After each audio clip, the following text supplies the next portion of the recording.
A bombshell dropped in Cincinnati. The police chief fired on the spot.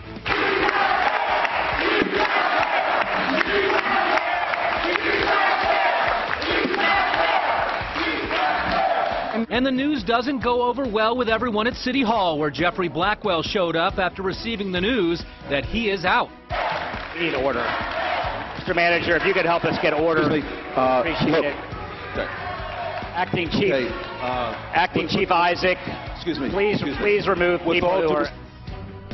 And good evening, everybody. I'm Mike Dardis. And I'm Cherie Palello. Fired for cause. Cincinnati's police chief out of a job tonight. Jeffrey Blackwell vows to fight back, but his bosses say his firing was justified. Ineffective leadership, low morale, and a hostile work environment. Just a few of the reasons cited by city leaders today.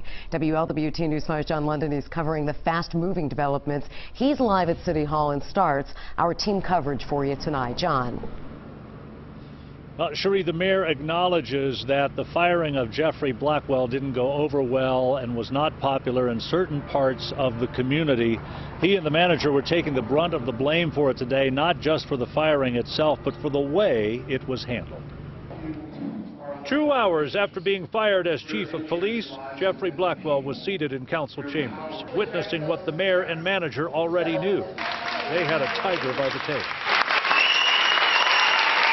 A standing O from supporters who wanted to hear him speak.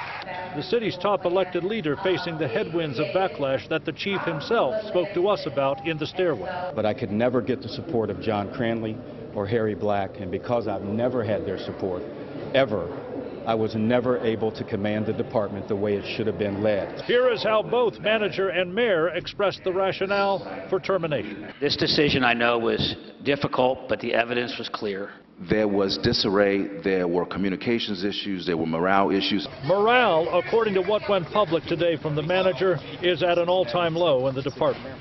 The fired chief headed for a meeting with his attorney, telling us he intends to sue the city. Chief, what did Harry Black say to you? How did that go, and what was the... Basically, get out.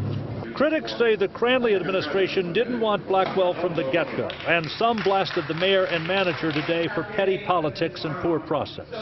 But others took pause when veteran officer Scotty Johnson, a close associate of Blackwell, told lawmakers about the recent environment he witnessed. The ladies that were being intimidated, that were being belittled, that were being disrespected.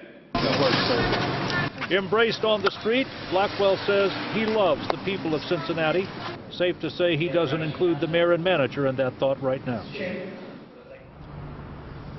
And now in the interim, Elliot Isaac, recently elevated to the position of assistant chief, will lead the department. Mayor John Cranley telling us he intends to conduct a national search for a permanent chief, but also saying he hopes Isaac will apply and be a candidate. Reporting live at City Hall, John London, WLWT News 5. John, thank you. A closer look now at that interim chief, Elliot Isaac. He was hired by Cincinnati Police back in 1988. A 26-year veteran of the force, his experience spans virtually every aspect of policing, including administration, patrol command, internal investigations, and problem-solving and community engagement. Now, he became a police captain back in 2004. From 2007 to 2012, he served as District 4 commander. He also served as the Internal Investigations Section commander and department night chief.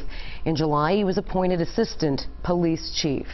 Supporters and protesters were out in full force today soon after the announcement was made that Isaac is in and Blackwell is out. As WLWT News 5's Natalie Clark shows us, many of them protesting outside City Hall and attending that heated city council meeting this afternoon. Natalie.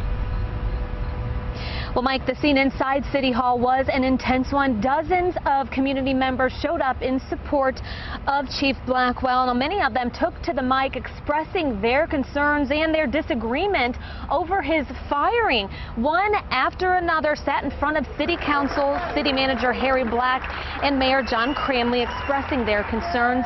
The supporters of Blackwell questioned the mayor and city manager about how the entire situation was handled, asking for more proof as to why he was let go and disagreeing that he handled the job wrong and his lack of presence in the community.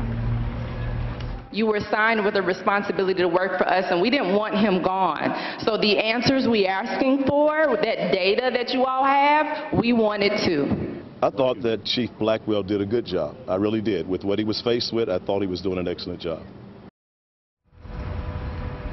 Well, Blackwell was in attendance briefly, and as he exited, he was followed by his supporters, and they were all chanting Team Blackwell. Reporting live outside District 1, Natalie Clark, WLWT News 5. All right, Natalie, we sent out an alert about the Chiefs firing this morning, and now you can stay on top of the developments and read the entire memo and climate assessment in the story in our WLWT News mobile app.